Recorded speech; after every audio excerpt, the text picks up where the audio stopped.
1950년대 중반, 솔크는 소아마비 백신을 찾는데 전념했지만 피츠버그 대학 지하에 있는 연구실에서는 연구에 진전이 없었습니다. 솔크는 여행을 떠나기로 마음먹었고 13세기 건물인 성 프란체스코 수도원에서 한 시즌을 보내기로 마음먹었습니다. 수도원은 넓고 천장도 높았으며 솔크는 새로운 상상을 하게 됩니다. 솔크가 간절히 찾던 백신의 개념과 생산하는 수단을 수도원에서 생각해냈습니다. 그 결과 건축 환경이 우리의 정신에 영향을 준다는 생각이 들었고, 미국으로 돌아온 후 건축가 루이스 칸을 불러 신경건축학의 첫 번째 사례로 여겨지는 솔크 연구소를 설계해 완성하게 되었습니다. 현재까지 솔크 연구소는 과학의 성지로 자리 잡고 노벨상을 배출하고 있습니다.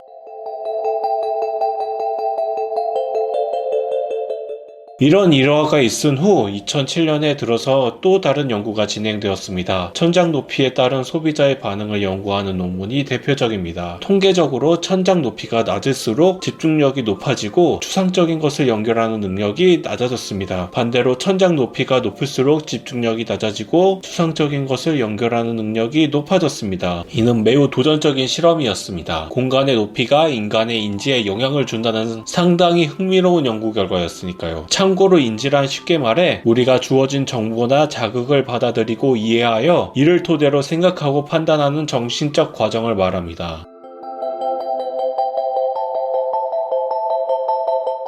먼저 천장 높이와 지각된 효과, 아름다운 판단 및 접근 회피 결정이라는 논문에서는 두 가지를 측정했습니다. 천장 높이에 따른 미적 판단과 접근 회피 결정입니다. 그 결과 높은 천장에서는 전두엽과 두정엽이 활성화되었고 미적인 판단에서 긍정적으로 답했습니다. 열린 공간은 측두엽이 활성화되었으며 역동적이고 개방적인 공간에 대해 미적으로 선호되었습니다. 반면 밀폐된 공간은 AMCC가 활성화되었고 편도체 입력이 많아짐과 동시에 코르티솔이 높은 수준으로 올라갔습니다. 밀폐된 공간은 회피 반응으로 나타난 것입니다. 제 개인적인 생각으로는 진화 심리학적으로 우리 뇌에 프로그래밍된 규칙 같은 것이라고 생각됩니다.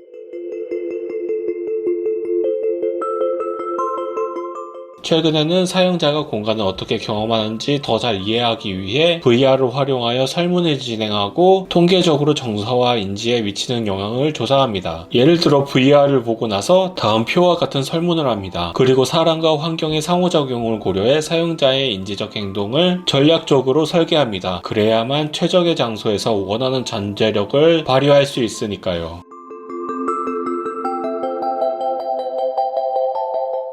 뇌는 환경에 따라 창의력을 발휘할지 아니면 집중할지를 결정하고 그 결정이 우리 생각에 영향을 미칩니다. 천장 높이와 열리고 닫힌 공간에서는 아름다움을 느끼는 정도도 모두 다르게 느껴집니다. 막연하게 이런 것 같다고 생각하기보다는 이런 정보들을 바탕으로 건축 설계를 한다면 보다 전략적인 설계 방식이 될 것입니다. 물론 VR 설문조사 결과는 개인 차이로 인해 조금씩 달랐습니다. 사용자가 불특정 다수라면 보편적인 설계를 하면 되고 사용자가 한정적이라면 개인의 취향에 맞춰 설계하는 게 좋을 것입니다. 다음 영상은 고대 건축에서 찾는 신경건축학적 지혜를 주제로 만들어 보겠습니다. 감사합니다.